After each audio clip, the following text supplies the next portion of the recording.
Well, good evening, ladies and gentlemen. I'm Bruce McDonald, and this is the Talamanca Review. And I'm sort of stuck in the same spot I was last podcast, where I'm not quite sure what to talk about. What to focus on, that sort of stuff. But I'll just muddle my way through it, man, and just talk to you folks like we've known each other a month or two.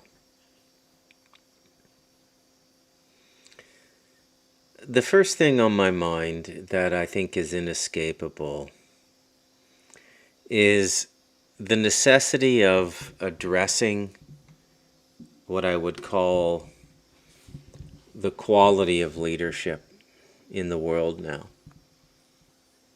And I don't think it's ever been worse. I mean, who am I to say that, right?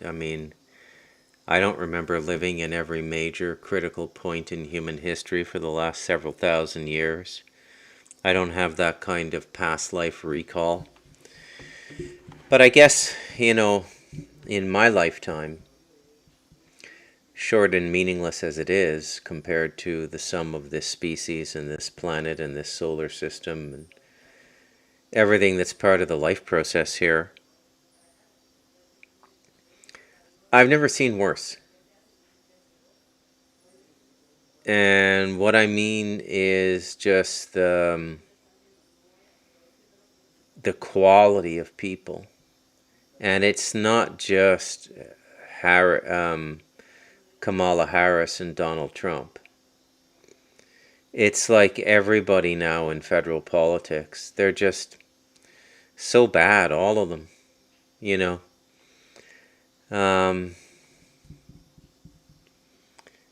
I was, starting to see reports coming into the public on, the net worth of AOC. And I've heard mixed reports, but she's worth at least 10 or 12 million now, at least. And some reports I've seen have had her personal wealth around mid-20-something million. That's pretty good for a bartender, right? That's what she was doing a few years ago. She was a bartender, barely able to make her rent. Now, the interesting thing about AOC is how she came about. The thing about the AOC campaign is this is kind of a George Soros approach to politicking. So what was done in that area was a crackerjack political team with leftist values was put in there. Think millennial James Carville. Okay, if you don't know who James Carville is, I'll show you. But a millennial version of him. He was instrumental to the Clinton success, and he's just a political animal. Let's see if I can get some media on him.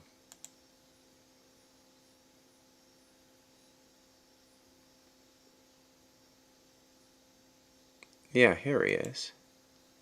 Sometimes He's old now, but you'll see what I mean when you see him. you look at a politician, or you look at Kevin McCarthy, and say that guy's pliable, he's just like a bowl of jello. Or McConnell, he'll do anything he can to stay in power.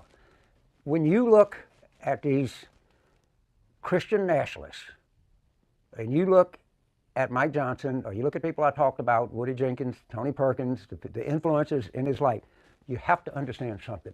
These people are committed. They believe this shit. They believe it in their bones. And what they'll do, if you meet them, they're very polite, but they want a theocracy. Johnson has already said he doesn't believe in democracy. And they do these covenant eyes where he spies on his kid, and the kid, that's what they want. They want to spy on you, and they believe it. They really do. And it is a mistake to look at them and think that they're just phony baloney, full of shit, say anything politicians. No. They're committed to this, and they think they're right, And to take them as anything else is a giant mistake. And so that's the purpose of this election. This guy was formed into being what he is, and he is an avowed anti-democratic theocrat. And if you want to know what they think, and they're all evangelicals, let me refer you to a document, I think it was from the 1870s, put out by the Catholic Church called the Syllabus of Errors, which might be the most profoundly stupid document in the last 200 years, and they believe what you will read in the Syllabus of Errors. They may not be papist, but they think democracy is a sign of weakness. They think that theocracy is the way we should go and we should be run by people, and they're very upfront about it. And the biggest mistake that you can make is think that they're full of shit, because they don't think they are.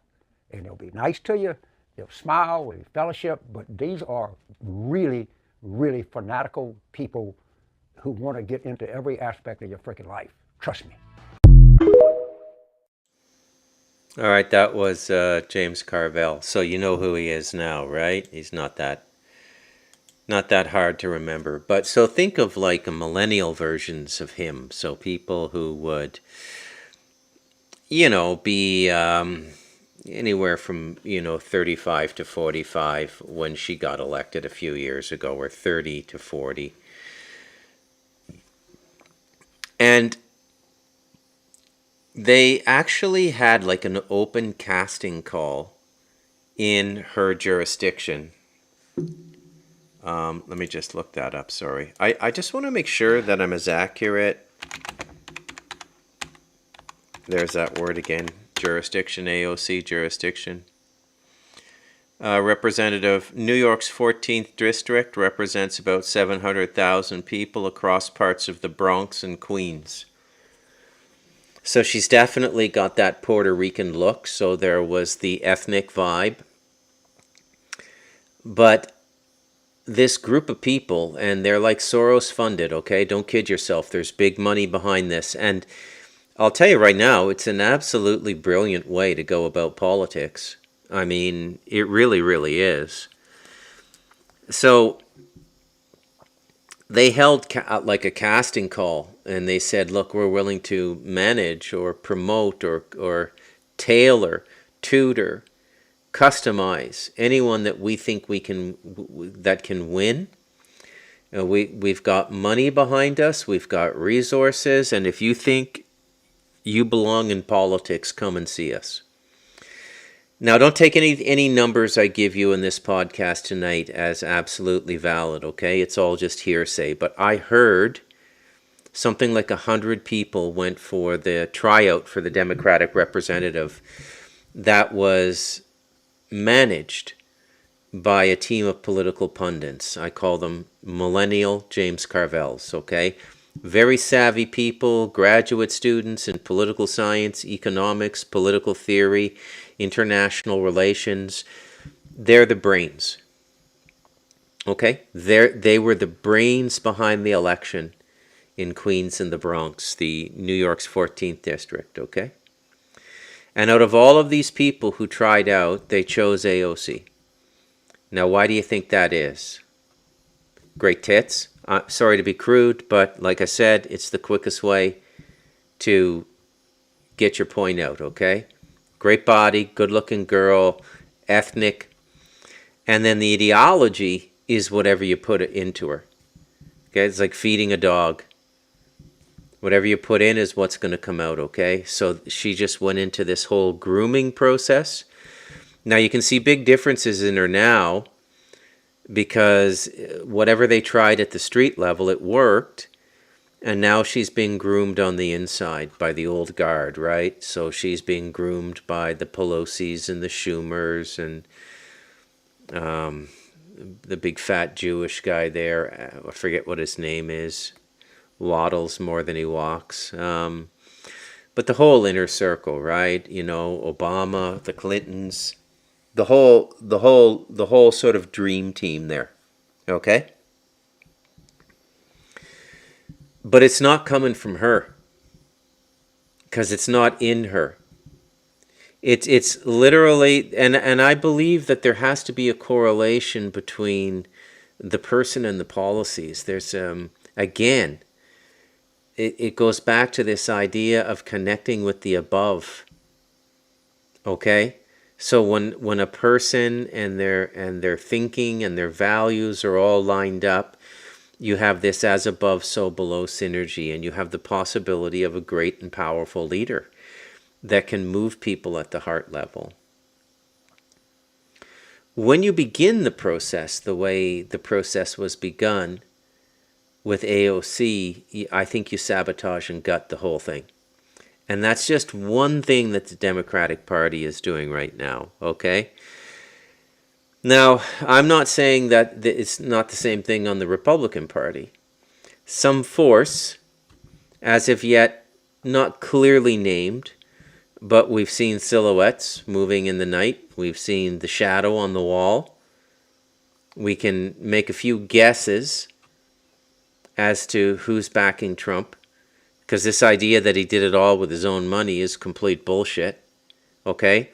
So he was picked up and managed by a team for a specific purpose as well, okay?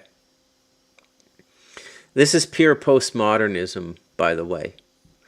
Postmodernism is when the critic is more important than the novelist or the filmmaker. It's when the people who talk about something and how it was done are more important than the people who do it. And we've seen this in almost every sector of our society now. I saw it in literature. Okay? These people you think are writing your books, like Barbara Kingsglover and Stephen King, he may jot the concepts down, but there's a whole group. They're just selling his name now.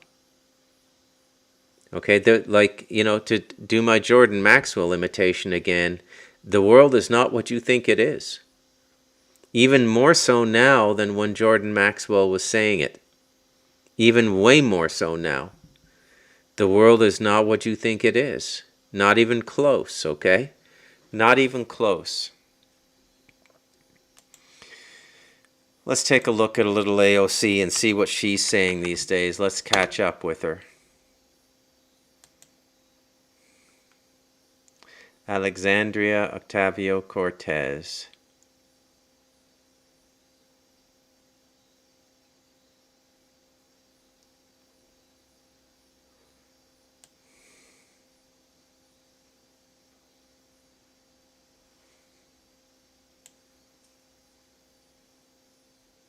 Here she is talking about Trump's McDonald's costume. This should be pretty We see classic. Elon Musk We'll give this a run, ladies and gentlemen. coming in here. I mean, we got to talk about what this guy's doing, right? Yeah. He's not only just dumping millions and millions of dollars here in the state of Pennsylvania, acting like he's from here, acting like he knows what Pennsylvania is about. It's not just what he's doing. He's doing these little, I don't know, these little contests where he's promising people $1 million, you know, in some kind of lottery giveaway if they sign up for his list. And I want us to put together what those two things are like. When you have a billionaire just dangling $1 million to those of us and many of us who are struggling to make ends meet if they dance for him. You've got Donald Trump putting on a little McDonald's costume because he thinks that's what people do. They're not trying to empathize with us. They are making fun of us. They are making fun of us. Donald Trump thinks that people who work at McDonald's are a joke. Elon Musk thinks that dangling money in front of a working person is a cute thing to do when the election of our lives is before us. Because that's what people and billionaires like that do. They have absolutely no idea what our lives are like. And so they think this callousness is a way of connecting. It's not a way of connecting. Because you and I both know that when that camera turns on and they turn around and go into their car, they're laughing at us. They think we are the suckers. And they've said that publicly. That's why Elon Musk thinks that your vote can be bought with $1. That's why he thinks that if you put a bunch of money on a mailer and shove it in your mailbox, you'll just do whatever he says. But Pennsylvania, we're smarter than that, aren't we? We don't take orders from billionaires, do we? We don't allow our elections to be bought, don't we? No, we do not. Because we are going to elect Kamala Harris and Tim Walz and send them to the White House.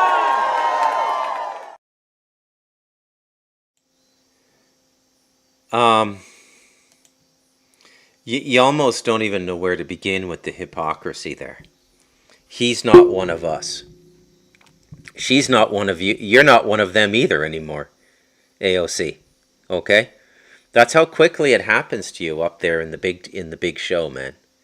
You're just one day you're a normal human being, and the next day, boy, you're living a completely different life, man. You know? You have your underwear delivered by Amazon. You have your, I don't know, 200 stitch per square inch Egyptian cotton sheets delivered to your house. Okay? So she's not one of them either now. And this is like really the core of what I'm getting at in this first segment of the Talamanca Review is just, I mean, the quality of politics now. I mean, it's always been seedy. I mean, it was seedy when Reagan and Carter were debating in the 70s, late 70s, okay? Or was it 80? Yeah, 80. 1979, 1980. When Reagan and Carter were debating. I mean, politics was seedy back then. The Iranian hostages, their release was delayed until after the election so it could be made to look like Ronald Reagan did it. So again, I mean, you've got election interference. We talk about election interference now. We talk on and on and on about Russian interference. This is a big thing in Canada now, too. They're trying to push this Russian interference thing in Canada. I do not know what they mean by Russian interference in the election. I cannot for the life of me think of what they mean. And I've tried. Like everybody who uses that expression, I listen carefully to what they say. I ask myself, what is the substance in what they're saying? What is the truth in what they're saying? Where is the Russian interference? And of course, there is none. Okay? They may be expressing themselves with bots and memes on the internet, but I don't see how you can call that election interference. And of course, again, this is another thing that the West has done very, very poorly. They've done a very, very poor job of policing up their language. Okay, so when we use the word terrorist, you could just as easily call someone a soldier without the economic means to fight conventionally, as opposed to call them a terrorist. It's really an economic designation. I mean, if a group of people get so pissed off at something that they're willing to risk their lives in combat, then I don't see how you can call them a terrorist. Okay? Because they don't follow conventional rules of warfare? Conventional rules of warfare have never really been a part of warfare. What conventional rules of warfare were there in the Second World War? What conventional rules of warfare were there when Japan invaded China in World War II? It's all just bullshit. It's all just nonsense, and they just continue to corrupt the language and corrupt the language and corrupt the language to the point that you don't know what people mean anymore, and more importantly, they don't even know what they mean when they're talking. We are in the ultimate echo chamber now. This is the political Grand Canyon, with voices echoing going all the way back to the 70s and 80s in this election in 2024. It's really, really kind of amazing. Did Jimmy Carter endorse anybody? I'm sure he's going with Harris just to stay with the party. But I'm curious if Jimmy Carter, what he's saying this election. They don't want to lose Jimmy. Jimmy is like the heart and soul of... oh, I just caught it there. Yeah. And vote early, you Yeah, here it is. This is a little discouraging. Okay, Jimmy Carter on his deathbed. Oh, we're going to do this anyways. The deathbed video, folks. Here we go. So look, if Jimmy Carter can vote early, you can too.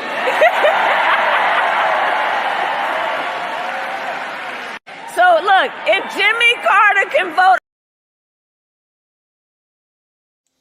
Yeah, Jimmy Carter's on the way out. And I mean, what is it with that demonic hag laugh she has?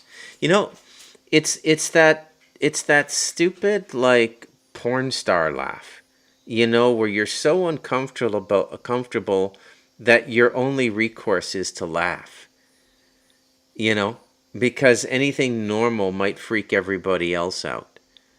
Ha ha ha ha ha ha ha ha ha. It's just disturbing, man.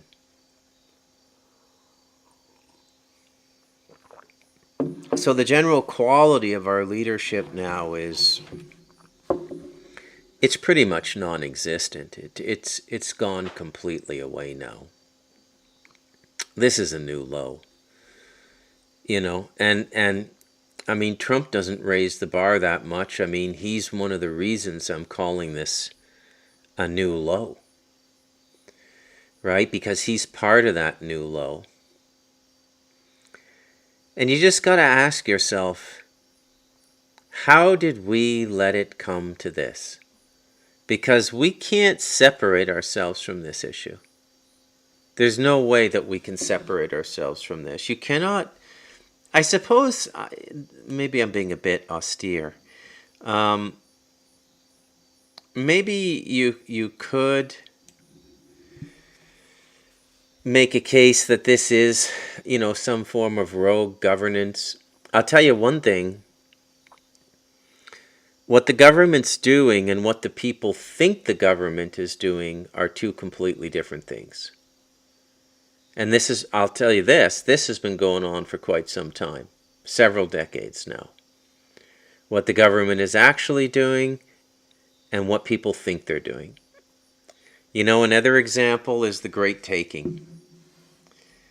You know, which is just, you know, you got to see this, folks, you know, what this guy is saying.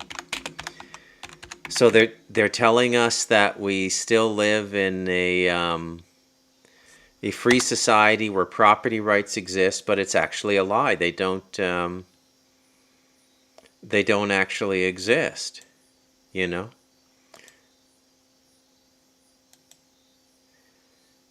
And his name is David Webb. Let's give him a watch, okay?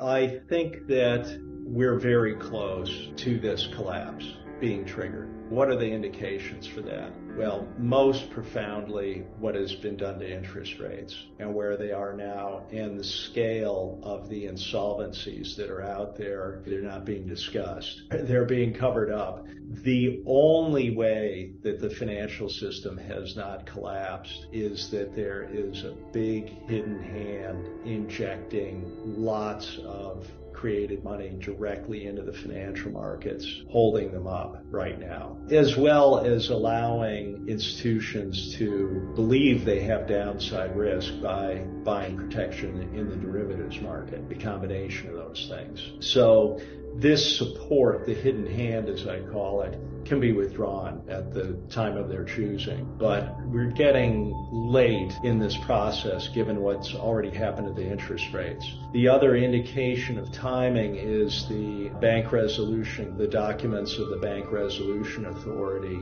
in Europe. Their planning cycle documents were mandating all of the globally systemically important banks to be ready for solvent wind down at the end of last year, 2022. Now, what they mean by solvent wind down is not wind down of the entire bank on a solvent basis. It will be parts of the bank that will remain solvent. But they've literally mandated that they have to be ready, the biggest banks, to go flat on all of their derivatives positions in a controlled way suddenly. So they've prepared for that. That is operational as of the end of last year. Now, in this year's planning cycle document, they are saying that they are on track to have completed all their work by the end of this year, 2023. So these are indications. To give you another idea of the seriousness of this, they've been running these trilateral exercises with Britain and the EU and the US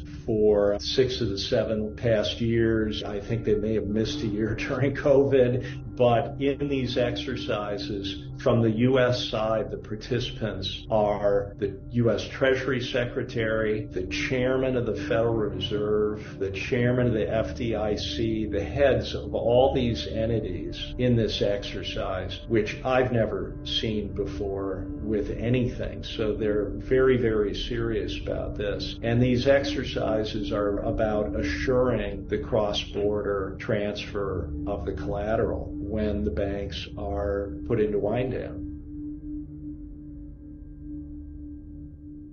So you've noticed.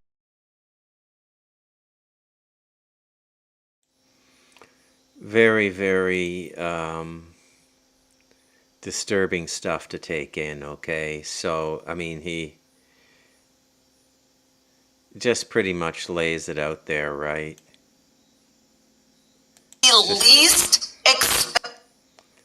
Let's just take another look at this. I know the financial stuff can seem boring, but it's actually quite important, okay? Let's take a look. You know, there will be bail-ins when we least expect it, because once you make that deposit, I don't care what your opinion is, legally, you have loaned that bank that money. That's why nobody went to jail in 2008, because it really wasn't your money. It's all a big contract. Nobody reads the fine print. They have all the control and the safe harbor. So they can say, no, you can't have your money back. There will be bail-ins. The FDIC knows it. And that's another thing that I find really interesting, because the most current data still goes back to the first quarter of this year. Well, why? Why don't we have the second quarters, at least through the first half of the year? I don't know the answer to that, but what I do know is they have barely more than 1 penny for every insured dollar. So if they can control the implosion, maybe they can hide it a little bit more, but they really can't. They don't have any money. It's called the DIF account, DIF, and that's the Deposit Insurance Fund. And so the banks are insolvent. They're insolvent with their assets. They are gambling with your deposits. Most of their revenues are generated by trading. We are taught that, okay, you make this deposit and they pay you this much, and then they loan that money out for a little bit more, and that's how they make that their money is through that spread. That's not true anymore. They make their money once they allowed risk-taking banks and deposit-taking banks to merge. They make their money by trading. And we have no idea of the level of risk because of the level of derivatives in the banking system and the changes in accounting to hide the risk that they're taking. And that's in the Office of the Comptroller of the Currency. They do it every quarter on derivatives in the banking system. And a derivative is a leveraged bet. Debt upon debt upon debt upon debt upon debt. I mean, if anybody wants to read it, it's very scary. I mean, we saw what happened when you had that Japan carry trade start to unwind, and the aftermath that had, and, you know, many, I believe, including... Not looking good at all, folks. Not looking good at all. Okay. So I've been predicting this for some time, because these people don't fool around. If they say something, they're going to do it. The only thing you don't know is when they're going to do it. That's the only variable, really. But the fact that they're going to do it can always be signaled by the fact that they put it down on paper. Okay, so case in point, the rewriting of, or the repealing of the Smith-Mundt Act to allow America to propagandize its own citizens. They don't come right out and tell you that. Like, I mean, Anderson Cooper is never going to tell you that. None of the people at MSNBC are going to tell you that. And then you got to wonder about at the ownership level, like what's going on at the ownership level of these media institutions now? Is there anything even approximating a free voice or a truly free opinion in the public space anymore, other than, lone wolf podcasters who just speak their mind? I don't think so, right? Coupled with food shortages.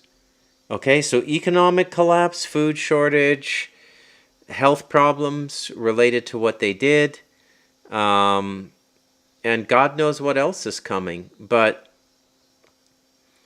I'm here to remind you, as I always do, that this is entirely planned, that there's nothing happening here that would remotely qualify as an act of God or evidence of prophetic unfoldment other than the evidence of the plan unfolding. And, I mean, the easiest way to see this now, I mean, the plan goes back quite a ways, but I would say that the time frame given in The Devil in Us is the easiest time frame within which to look at this phenomenon and this massive turning of society, which I suspect will pivot off a massive depopulation, which they want to look natural. At the end of the day, they know nobody's really going to do anything. Nobody's really going to do anything. And you know why? Because most people are good. And they don't want to get bloody. They don't want to go to war. They don't want to plan the death and defeat of other human beings. And they just hope somebody else will do it in their stead. But that's not the case this time. And I think the thing that discourages me most is the lack of resistance to this, and why we're not getting a more vocal and mounted opposition to this. It is happening in some measure, right? I would say that the enormous number of people going toward Trump is an indication that it is happening. I would say that the enormous number of people who are waking up and sharing their wake-up moments on, are just, good. And the establishment people just have absolutely no credibility anymore. Let's take a look at our buddy Lolo Satoros Katamite is what I call him now. Lately, some of the people who know Donald Trump best have been saying in no uncertain terms that he should not be president again. The other day, General John Kelly, Donald Trump's former chief of staff, said that Trump told him he wanted his generals to be like Hitler's generals. Now, don't boo, vote. Now, I want to explain that in politics, a good rule of thumb is don't say you want to do anything like Hitler. That's just good political advice. But it is useful because it gives us a window into how Donald Trump thinks. And John Kelly isn't the only one saying this. Two of his defense secretaries, people who worked for him, said the same thing. His chairman of the Joint Chiefs of Staff, that is the top of the top brass in our military, said he is dangerous. Now, I happen to know John Kelly and Mark Miller. They served under me when I was commander-in-chief. These are serious people. These are this is a decorated soldier and Marine who served in battle. They are not, quote unquote, woke liberals. They are people who have never in the past even talked about politics because they believe that the military should be above politics. But the reason they're speaking up is because they have seen that in Donald Trump's mind, the military does not exist to serve the Constitution or the American people. He doesn't see being commander-in-chief as a solemn, sacred responsibility, just like everything else. He thinks the military exists to do his bidding, to serve his interests. He said if he's elected, he'll use that military to go after, quote, the enemy within, which he defines as anybody who criticizes him or refuses to bend the knee. He can't handle that. And unlike last time, unlike the first time, he won't have people like John Kelly around to stop him. He'll be surrounded by people who are just as loony as he is and who will let him do what he wants. And so my question to you, Georgia, is how is any of that going to help you? We do not need 4 years of a wannabe king, a wannabe dictator running around trying to punish his enemies. That's not what you need in your life. America's ready to turn the page. We are ready for a better story. Georgia, we're ready for a President Kamala Harris. It's really kind of unbelievable, the audacity of these people and what they say. I mean, Lord knows that there's always been lying in politics, but I've never seen it quite so bald-faced before. I've never seen it quite so much within the realm of what I call the ironic mirror, where you're basically looking in a mirror and chastising yourself, all the while pretending as though you're chastising the person that you're speaking about. In this case, Barack Obama speaking about Donald Trump. Well, we have watched the world get more dictatorial under Biden-Harris.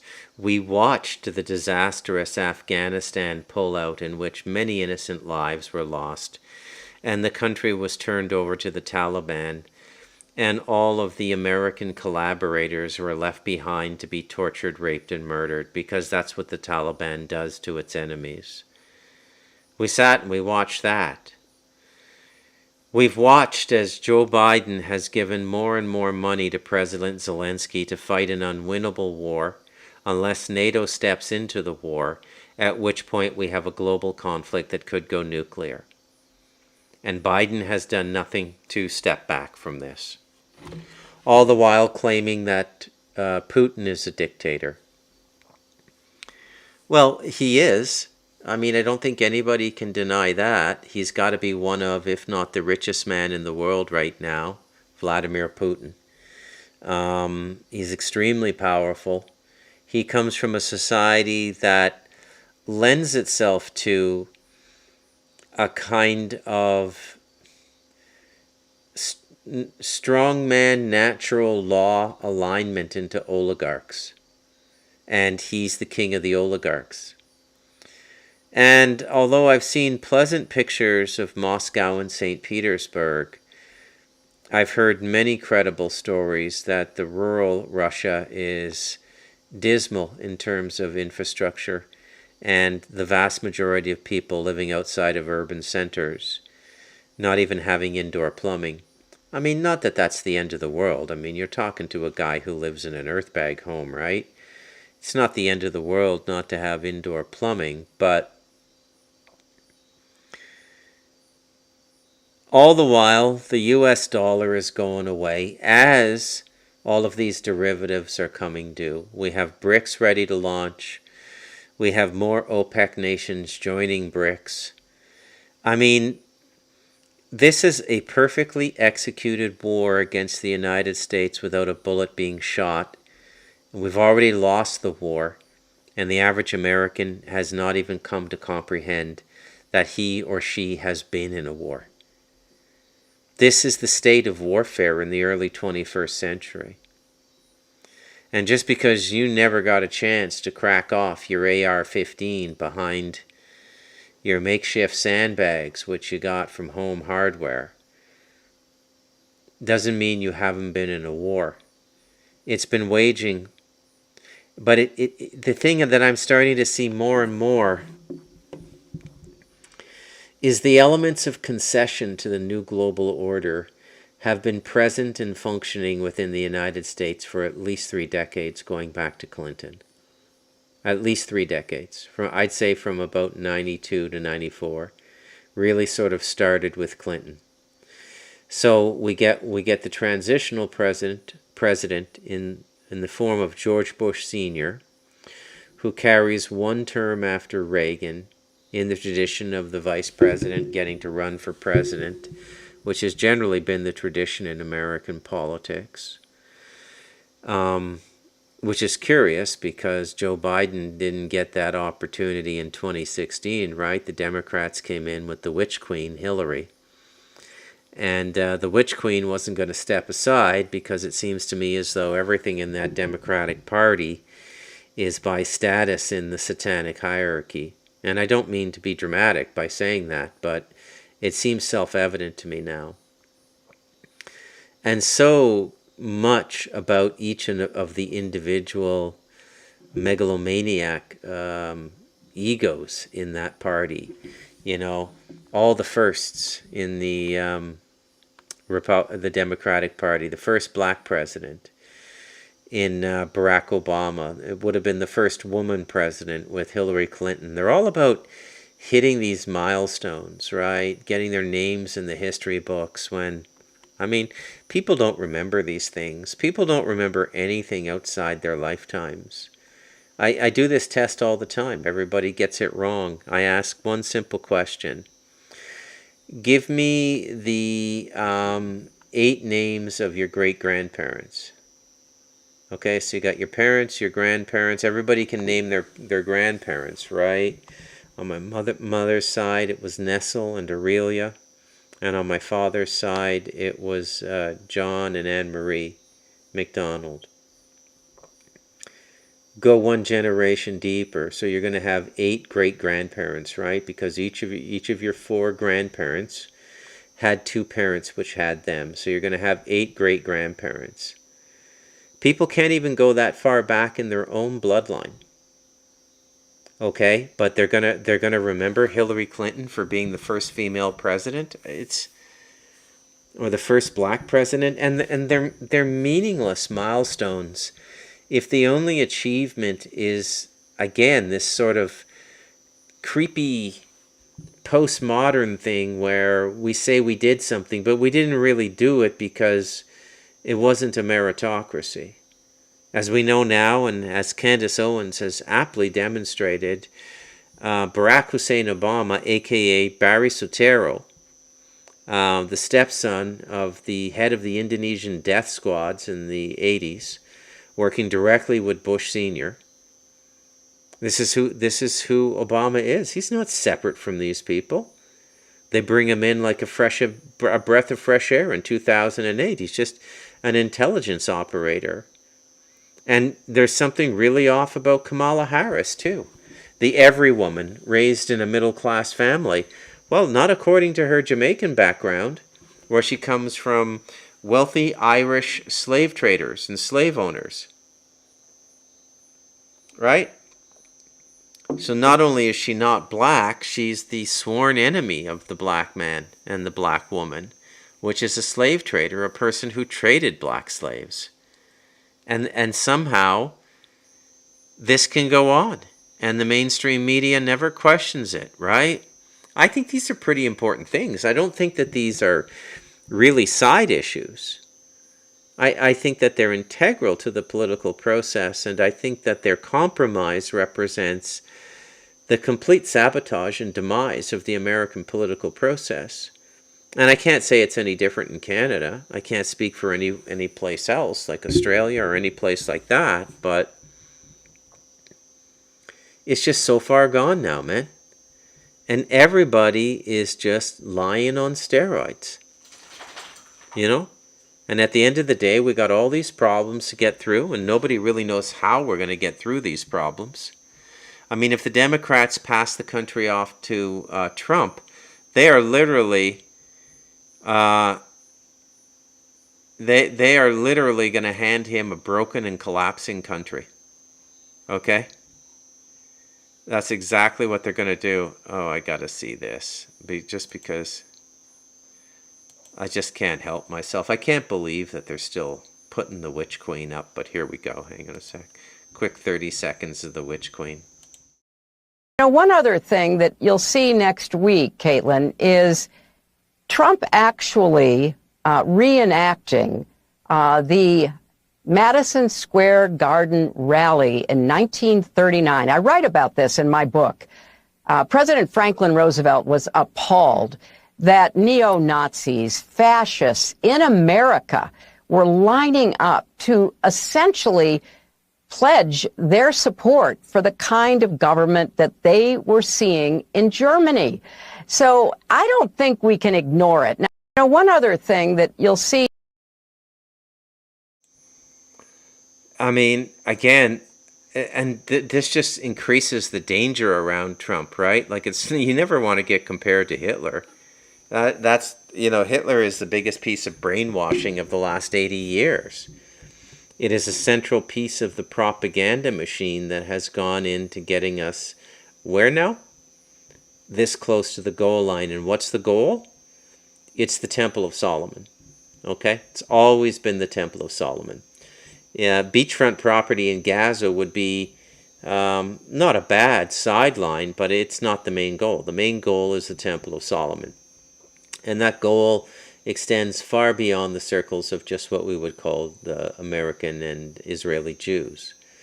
It goes well beyond that. It goes into many of the secret societies and springing off of these teachings. So in many ways, it really represents the bookend for the Western era, right? Because our history will be bordered by the initial instance of this temple in 900 BC, and then the final instance of this temple, which is almost the entirety of the age of Pisces, right? This temple has been popping in and out of the timelines for the entire age of Pisces, the Temple of Solomon. So this is what we're going on now. And it's very interesting that this time around, it seems as though all the Jews are going with Trump. In 2016, there was like a Jewish civil war. There were the liberal and reform Jews of the United States, the non-Orthodox, but the ethnically Jewish, the culturally Jewish, who sort of looked at Trump. Bill Ackman, the money manager who was instrumental in getting the dean of Harvard fired for anti-Semitism, is another guy who just flipped recently and is giving podcasts, okay? He's a multi-billionaire hedge fund manager, whatever these guys do. Pure money guy, right? Like, made his money in money, which I think is really an unclean way to make a living, but that's not for me to say, right? It's, money is money. But he is saying, well, I didn't listen closely in 2016, Ackman is saying. Now I'm listening closely. And he's saying things like, if you go back to the rally in 2016 or the victory speech in 2016 when Trump won, and as a result of the, I don't know what you'd call them, the white nationalists who showed up with David Duke to march, Trump was forever labeled a white nationalist and a fascist, which is what they're still doing now with the Hitler comparisons, right? But as Bill Ackman said, he said, if you just keep watching that interview, that speech, what he said 2 minutes later, he completely disavows the neo-Nazis and the white nationalists. It's all there. It's always been there, right? And I just, I'll tell you, I'll tell you what could happen and what might happen and what might prevent a catastrophe of a larger measure here. And that would be if Trump gets in and he does make significant arrests, and he makes, more importantly, significant property seizures, because a lot of these people connected to this criminal organization that's running Washington, I mean, you've got to be able to find close to $1 trillion hiding around there. And, you know, have some trials and prosecute some people so the world can actually know and believe that Americans are not above the law. Because it's all coming to an end now, right? And how it's going to finish up, I don't know. I know that as the prophecies go, and as the predictions like Deagle.com, depopulation numbers go, you're looking at an America reduced to about 90 million people, which is over 2/3 gone, right? There's about 330 million people there now, legally. Illegally, who knows? That's a lot of death. Okay, I mean that's a lot of death. Like I don't even know how to juxtapose that to make you guys understand how much death that is. I mean, if you were to drain 200 million human bodies of all the blood in them, I mean, you'd have a small lake of blood. I mean, that's how many people we're talking about dying. And that's just America. That's just the United States. There's comparable figures in Canada, Britain, France, you know. And it all just seems to be going off like clockwork, right? And that's because it is going off like clockwork. It's all been planned. And your job and my job as I podcast and as we go through this together is to try to figure out what's true. Like, who really cares about saving Western society? Who is truly interested in that? We see a few players on the world stage, like Orbán in Hungary, but the global forces are just pounding him down now. They're pounding down Poland. Massive fines for not taking immigrants. Massive, massive fines for not taking immigrants, okay? Who makes these rules? Who says that we have to take immigrants? And why these immigrants? And why is an international body dictating immigration? That's the key right there.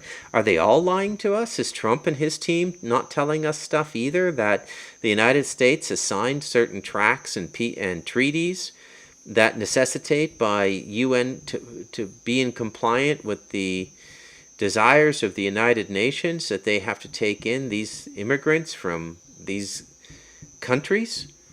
I mean, look at the organization we're dealing with here. Look at the non-governmental organizations, the NGOs, pushing all these people up from Colombia. This is a very sophisticated system. It's a globally functioning system with hundreds of billions of dollars going into it. It's happening right in front of our eyes, and nobody is telling us clearly what's going on. I mean, the closest we got was maybe, you know, Dr. Jack Cruz in his podcast with Danny Jones, where he says, you know, this is the plan to repopulate North America with Central and South Americans. You know, and then once you digest that, ask yourself, who would want to do that?